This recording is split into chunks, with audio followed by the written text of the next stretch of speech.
ċifri tal-Uffiċċju Nazzjonali tal-Istatistika juru li matul Lulju li għadda il-Gvern irreġistra surplus finanzjarju ta' kważi 25 miljun euro fil-Fond Konsolidat. Is-surplus jirrifletti żieda ta' 28 miljun fit-dħul tal-Gvern waqt li n-nefqa naqset b'10 miljun euro matul Lulju li għadda.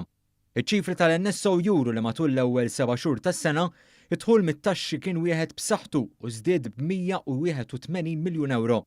Iċ-ċifri tal-NSO juru wkoll li fl-ewwel 7 xhur tas-sena in-nefqa fuq proġetti kapitali żdiedet bi kważi 23 miljun euro. Bl-istess mod, in-nefqa rikorrenti żdiedet ukoll, iżda ż-żieda kienet skont dak imbassar għal perjodu ta' bejn Jannar u Lulju li għadda. Iċ-ċifri tal-NSO juru wkoll li fuq perjodu ta' 12 xahar id-dejn naqas b'193 miljun euro sal-aħħar ta' Lulju li għadda. B'reazzjoni, il-Ministru għall-Finanzi Edward Scicluna qal li l-Gvern seta' jibda t-tieni nofs tas-sena b'surplus. Qal li dan jawgura tajjeb biex il-Gvern jagħlaq is-sena b'surplus. Qal li dħul qawwi mit-taxxi huwa riżultat ta' tkabbir b'saħħtu fis-suq tax-xogħol flimkien mal-anqas rata ta' qatt fl-istorja u żieda konsistenti fil-konsum privat. Il-Professur Scicluna qal li minkejja tnaqqis qawwi ta' 65 miljun euro minn għotjiet tal-Unjoni Ewropea, id-dħul totali żdied bi 98 miljun euro.